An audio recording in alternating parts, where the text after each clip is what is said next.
Bienvenue. Aujourd'hui, on se lance dans une exploration assez pointue de la sécurité informatique et des réseaux. On a des documents qui expliquent des concepts, bon, parfois un peu complexes.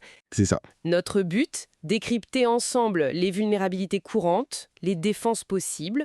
On va parler de synchronisation, de failles matérielles et même de nouveaux modèles comme le Zero Trust. Exactement. On va voir ce qui se passe quand, disons, des actions informatiques se télescopent un peu, comment le matériel lui-même peut poser problème, et comment on essaye de repenser la sécurité avec cette fameuse approche Zero Trust. Le but, c'est de clarifier tout ça. Alors, pour commencer, un truc qui dépend vraiment du timing, les race conditions, conditions de concurrence en français. Les notes disent que ça crée des résultats imprévisibles. Ah oui, L'exemple des deux modifs sur le même Google Doc ou, pire, deux opérations sur un compte en banque, ça montre bien le bazar potentiel, quoi. tout à fait.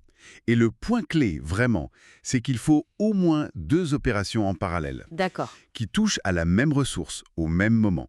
Sans cette concurrence, le problème n'existe pas. C'est hyper important dans les systèmes multi-utilisateurs, genre une banque. Imagine le solde incorrect si 2 transactions passent pile en même temps sans garde-fou. Et on fait comment pour éviter ça? Surtout dans les applis avec plein de trades. J'ai vu les mots verrou, locks. C'est ça. Les verrous, c'est un peu comme mettre un panneau occupé. Mhm. Un seul processus peut utiliser la ressource à la fois, les autres attendent. Et les transactions, ça garantit ce qu'on appelle l'atomicité. L'atomicité? Oui, en gros, c'est tout ou rien. L'opération réussit entièrement ou elle échoue et on revient à l'état initial. Pas d'état bancal entre les deux. Pensez au retrait au distributeur, hein. Le débit et la sortie des billets, c'est indivisible, hein. Logique. Bon, après ces soucis logiciels, les sources parlent de failles matérielles, directement dans les processeurs. Spectre, Meltdown, ça fait un peu froid dans le dos, non? Ah oui, absolument. Ça a vraiment secoué le milieu de la sécurité. Spectre, en fait, ça exploite une optimisation des processeurs modernes.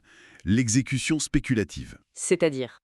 Pour gagner du temps, le processeur essaie de deviner la suite. Il exécute des instructions en avance. Malin. Oui, mais Spectre arrive à détourner cette devinette pour lire des données qu'il ne devrait pas voir. Et pour Meltdown, qui permettait à un simple programme d'aller lire dans la mémoire protégée du système. Oui. Ouais, la parade principale, ça a été de renforcer l'isolation. De construire une barrière, disons, plus étanche entre la mémoire utilisateur et la mémoire du noyau. Ces failles ont montré qu'on ne pouvait plus faire confiance aveuglément au matériel. D'accord, on sécurise le matériel, on gère la concurrence, mais quid des messages email? Comment être sûr qu'un email, un fichier, est bien authentique, pas modifié? Les signatures numériques sont mentionnées. Oui, outil essentiel, ça utilise la cryptographie, avec une clé privée pour signer et une clé publique pour vérifier. Ça prouve 2 choses. Qui l'expéditeur, l'authenticité et que le contenu n'a pas changé. L'intégrité. C'est un peu le sceau numérique. Ok, mais j'imagine que la techno ne suffit pas toujours. Si on arrive à tromper l'utilisateur, l'ingénierie sociale, c'est ça. Exactement. Et c'est souvent là que ça pêche, hein. L'humain reste une cible privilégiée. Le phishing, les faux emails pour voler des mots de passe, tout le monde connaît un peu. Oui, Le byting, c'est l'appât, laisser traîner une clé USB infectée, par exemple, ou le pretexting, inventer une histoire crédible pour que la personne donne des informations. La vigilance humaine, la formation, ça reste fondamental. on en arrive alors à une vision plus globale, avec ce modèle Zero Trust. Si je comprends bien, l'idée de base, c'est ne faire confiance à personne par défaut, même à l'intérieur du réseau. C'est tout à fait ça. Fini le modèle forteresse, où tout ce qui est dedans est considéré comme sûr. Le Zero Trust, ça repose sur quelques grands principes. D'abord, le moindre privilège. C'est-à-dire? Donner juste les accès nécessaires pour une tâche précise et rien de plus. Ensuite, la vérification continue. On revérifie l'identité et les droits tout le temps, pas juste à la connexion initiale. D'accord. Et enfin, la microsegmentation. On découpe le réseau en toutes petites zones isolées pour limiter les dégâts si une zone est compromise. Donc, même au bureau, sur le réseau de l'entreprise, on n'a accès qu'au minimum vital et chaque action est surveillée.